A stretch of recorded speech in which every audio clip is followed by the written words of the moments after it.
Noronha, esse cenário de crescimento, essa perspectiva de crescimento, ela acontece no momento em que o ambiente geral inspira cautela. Então, a gente está vendo esse desafio todo aí do nível muito elevado de endividamento, que levou aí ao programa Desenrola. Como equacionar essas duas questões? Quer dizer, essa aceleração, esse crescimento com um ambiente que também impõe bastante cautela na concessão de crédito.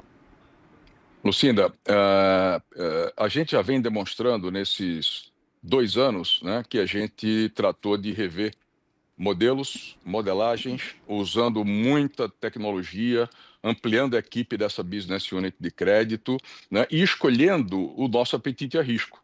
Então, o nosso apetite a risco está muito bem definido estrategicamente e ele vai ao encontro dessas modalidades, por exemplo, que a gente apresentou crescimento.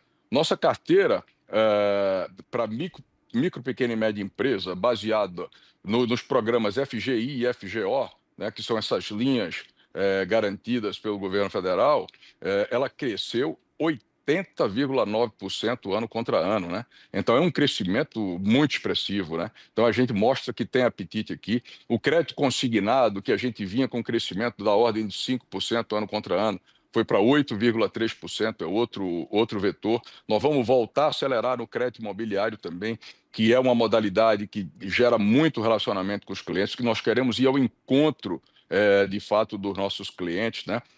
Mas outras modalidades que aqui estão, o próprio cartão de crédito, que é um crédito com um risco um pouco maior, mas também o negócio de veículos, né? Nós acreditamos que aqui há muito espaço dentre nossos clientes, nossos correntistas e também no próprio mercado de venda de veículos, junto com dealers, né, para crescer nessa modalidade que tem margens convidativas, que tem retorno ajustado ao risco convidativo, como eu apresentei na nossa divulgação. Então, a gente olha muito para o nível de endividamento, mas olhamos principalmente, né, para o comprometimento de renda. Porque lembre-se que o Brasil de 10 anos, né, ou 15 anos atrás, era um Brasil bem diferente. A gente tinha um nível de penetração de crédito imobiliário menor, né, e créditos de longo prazo muito menor, né, com o próprio crédito consignado que cresceu. Então, na hora que você olha para créditos de longo prazo, como o crédito imobiliário, o crédito consignado, o próprio financiamento, né, de automóveis, a gente vê que é o comprometimento de renda, né, que pode efetivamente levar uma pessoa para um nível maior ou menor de inadimplência. Não é necessariamente o endividamento, porque você comprou o imóvel, né, e está conseguindo pagar o imóvel, você pode ter uma dívida alta, mas ela é uma dívida de longo prazo, com taxa de juros bem menor, como é o caso também do crédito consignado, inclusive do privado de uma forma geral, né? Então, é a escolha de modelos, política de crédito, apetite a risco bem definido e que a gente segue nessa estratégia, né, para a gente continuar crescendo e gerando margem de intermediação com taxas menores, né? Por isso que ela cresce step by step e com o risco de crédito controlado, tá certo? Agora, o programa Desenrola, eu acho que ele vai ao encontro, né, das pessoas que estão com um pouco mais de endividamento e é uma oportunidade, né, para as pessoas atualizarem essas dívidas e saírem desse momento um pouquinho mais conturbado, tá? Noronha, você nos traz um cenário muito interessante de como o banco observa e aposta fichas nas operações em que tradicionalmente o Bradesco sempre foi muito forte. Financiamento imobiliário, financiamento de veículos, e são operações todas muito seguras do ponto de vista de exposição a risco. Eu queria te ouvir sobre o outro lado dessa moeda. Muito se fala hoje sobre cartão de crédito, cheque especial, crédito pessoal sem garantia. Qual que é a expectativa do banco e o espaço que o banco vê para operar nesses segmentos? Olha, na Cagau, a gente nunca deixou de operar nesse segmento. Hoje a gente apresentou, por exemplo, no cartão de crédito, um crescimento de 10,9%. Mas ele apresenta um crescimento em públicos que têm uma condição diferenciada, né? Para determinados públicos, a gente está muito mais restrito em nosso apetite a risco. O crédito pessoal sem garantia é a mesma coisa, né? A gente também tem um apetite a risco bem menor, o nosso nível de aprovação não é grande e a gente opera eminentemente com os clientes preferenciais. Porque, veja, um cliente de alta renda, ele também toma, né, eventualmente, um crédito pessoal, porque tem uma necessidade específica, um momento específico, mas uma taxa muito menor, né? É o caso também do consignado privado, né? Então, a gente está indo ao encontro desses clientes, né, ainda aprovando isso. Agora, o cheque especial, a penetração, ela é muito menor, né? É uma modalidade que ainda existe no Brasil, mas com uma condição bem diferente daquela condição que existia no passado. O cartão de crédito ele é uma realidade, né? Ele é uma modalidade que traz relacionamento, ela faz parte do nosso dia a dia, né? Ele é um objeto de consumo, né? E a rigor, o cartão de crédito, se você olhar no Brasil, ele é o grande fomentador de crédito ao consumo de curto prazo, né? Tirando aqui veículos, tá certo? Qualquer linha que saia do consignado, mas as compras do dia a dia, né? De supermercados, as compras do ramo mole que a gente chama, né, de roupas, né? Esse tipo de coisa, consumo em restaurantes e assim sucessivamente, ele passa pelo cartão de crédito, né? Então, meios de pagamento continuam sendo muito importantes para a gente estar bem conectado com nossos clientes e a gente trabalha, obviamente, olhando modelos de crédito, propensão a default, né? Bons ratings, independentemente até da renda. A gente vai até renda um pouco mais baixa, mas com um relacionamento muito mais sólido que a gente tem. Noronha, eu queria saber se você já tem uma estimativa do quanto deve ser renegociado aí nesse programa Desenrola.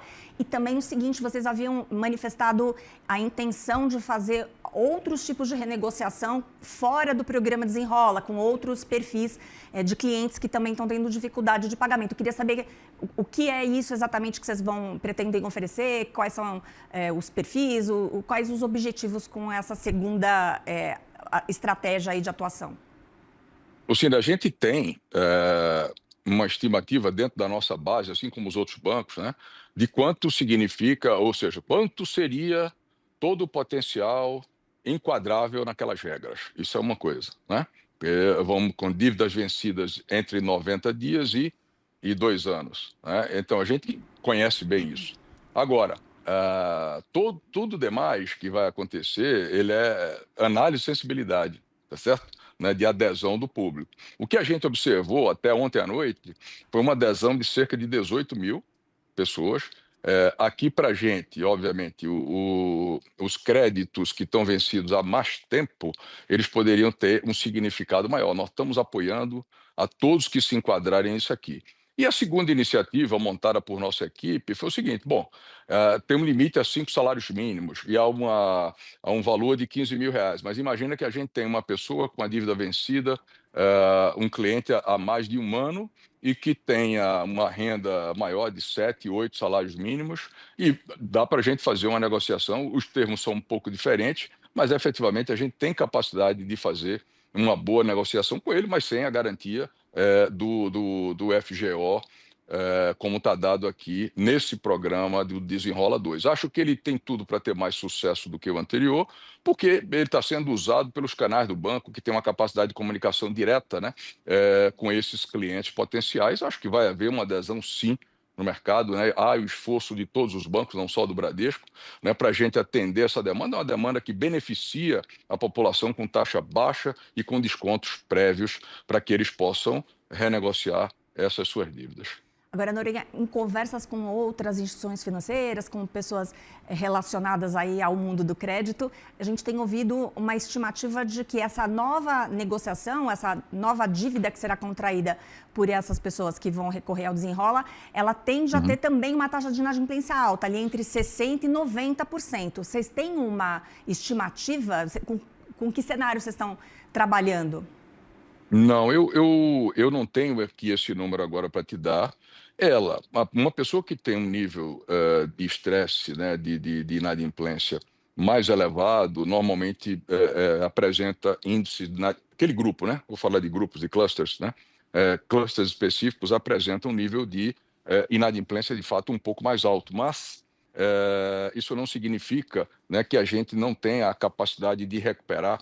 Boa parte dessas pessoas não tem capacidade de tirar o seu nome da negativação, né, e seguir as suas vidas. Eu acho que o programa tem tudo para ser bem sucedido, porque, veja, a gente está falando aqui de uma taxa de 1,99, a gente está falando de descontos entre 30% e 90%, dependendo da modalidade, né? Então, eu acho que a gente tem tudo para ter, nos grupos que aderirem, uma taxa de sucesso mais alta do que essa em relação à inadimplência. Ou seja, um grupo menor do que esse conjunto que você colocou pode ou deve inadimplir na nossa visão. Noronha, a gente está acabando aqui o nosso tempo, infelizmente, mas eu queria te ouvir sobre os próximos trimestres e como o cenário de uma queda menos intensa da taxa Selic afeta os negócios do Bradesco. E se o senhor puder contar muito rapidamente como tem sido essa nova frente do Principal, porque para mim me chama muito a atenção essa nova categoria que o Bradesco tem explorado de maneira inédita entre os concorrentes. Olha, Nakagawa, começando pelo final, o Principal vem se desenvolvendo, crescendo o seu NPS, uma experiência diferente para o nosso cliente. Eu citei hoje pela manhã também que a gente continuou fazendo upgrades no Prime Principal, mais de 500 mil clientes nesse primeiro TRI, a gente vai continuar fazendo esses upgrades e temos a expectativa de chegar lá no final do ano de 2026 com mais de 800 mil clientes no segmento Principal, com mais escritórios abertos nas principais cidades do Brasil. Então, é uma experiência nova, com um novo modelo de gestão, uma nova concepção, tá certo? Que leva valor para os clientes aqui no nosso novo segmento, mas também no segmento Prime, que a gente considera que são os clientes afluentes que a gente tem aqui na nossa organização. Em relação à tua primeira pergunta, né? Como é que a gente estava vendo o cenário, eventualmente, de uma política monetária mais restritiva? Me preocupa, eu confesso para você, uma política monetária mais restritiva, pela condição que ela pode gerar adicionalmente, uma condição negativa adicionalmente para as empresas, né, que são alavancadas, porque a gente já vem carregando a taxa de juros alta, né, a política monetária teve seu efeito, né, e a gente tem de reconhecer isso, mas veja, uma taxa de juro real alta, né, e para aquelas empresas que têm uma margem EBITDA mais comprimida e que vinham alavancadas, elas naturalmente estão sofrendo muito mais do que outras organizações. Então, o mundo ideal, eu diria, para a economia brasileira, né, para o ambiente de negócios, o ambiente produtivo para as empresas, independentemente do tamanho delas, né, mas particularmente para as pequenas e médias empresas, né, e para as pessoas físicas, de uma forma geral, é muito melhor que a gente veja essa taxa arrefecendo, caindo, e com a inflação naturalmente controlada, tá? Essa é a expectativa que se tem. Agora, se o ambiente for de uma política monetária mais restritiva, né, por consequência, tá certo, desse ambiente mundial, né, que trouxe também consequências aqui no Brasil, de um lado até positivo e de outro certamente mais negativo, né?